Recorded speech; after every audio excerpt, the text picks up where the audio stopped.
Hey hockey fans, welcome to Goal Line Hockey. Today we're going to take a look at the Ottawa Senators and the state of their team heading into the off season.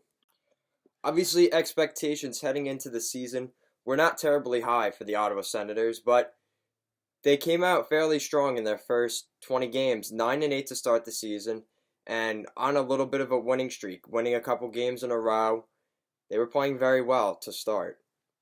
Looking at the Senators' top point producers for this season, obviously the trio of big guys that were available for the trade deadline have since moved, but further down the roster to start, the leading goal scorer right now for the Ottawa Senators is Thomas Chabot, 47 points in 58 games played.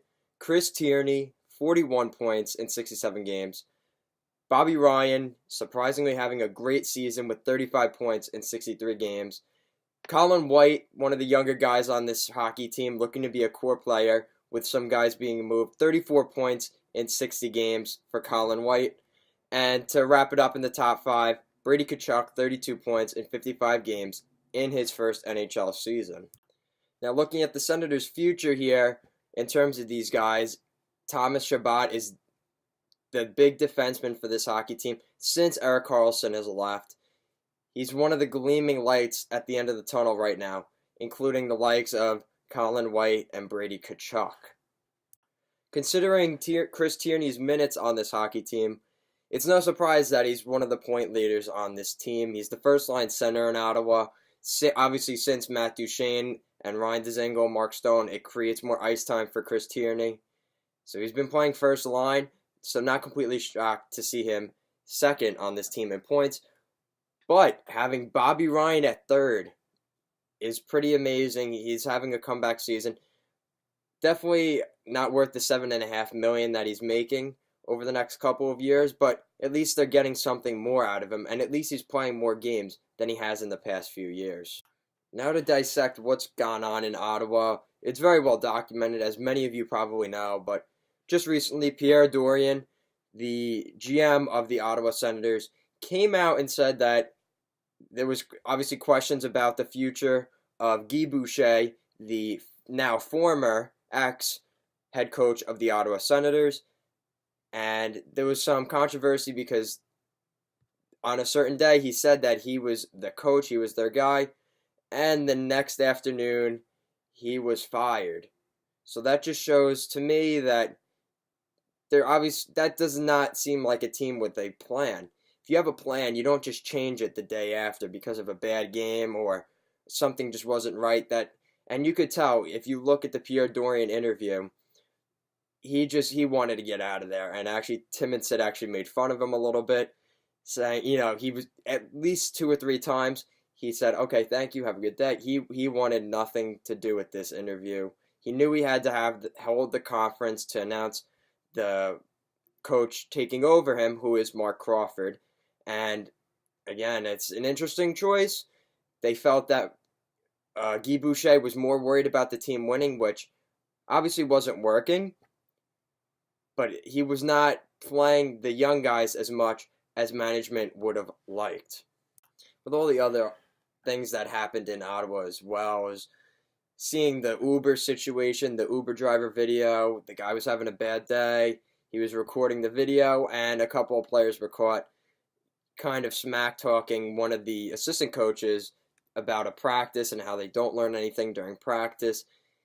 It's been a complete dumpster fire in Ottawa, and for the good of the team, I really hope this gets resolved soon. But Gary Bettman has recently come out and said teams go through their ebbs and flows. I think there's a little more than an ebb and flow, but we'll see what happens.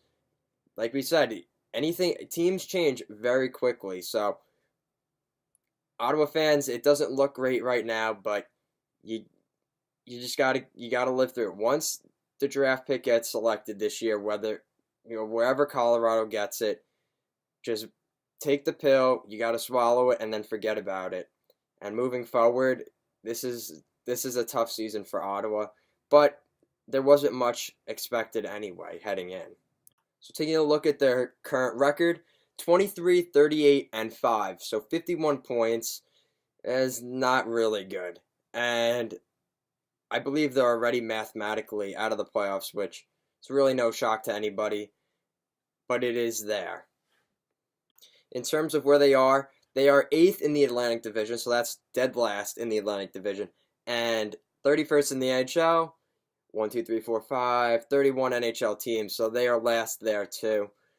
Again, this is a tough season for the Ottawa Senators, and at least you could say, oh, we could get the first overall pick, and you're not getting that either. So, for the Ottawa Senators, the outlook, things don't look great right now, but you look at the pipeline coming in: Erik Brannstrom, Colin White, Brady Tkachuk, Thomas Chabot, Drake Batherson. You look at that core that they're trying to grow in Ottawa, and not all is lost. They've gotten a couple draft picks from Columbus over the next couple years, some first and second round picks. So this isn't the end of the world for the Ottawa Senators. It definitely stings losing Karlsson, Mark Stone within a year. It hurts giving up the first overall pick for a guy you really didn't get anything value back in terms of Matt Duchene. They did possibly get a first round pick back when this is all said and done. But for the Senators, this is a tough season. You just got to forget about it. And like I said, the future looks bright for the Ottawa Senators, and not all is lost. Thank you guys for watching here at Goal Line Hockey. If you liked the video, give it a thumbs up. If you really liked it, hit the subscribe button. And I'll speak with you again soon. And stay tuned for more content in the near future.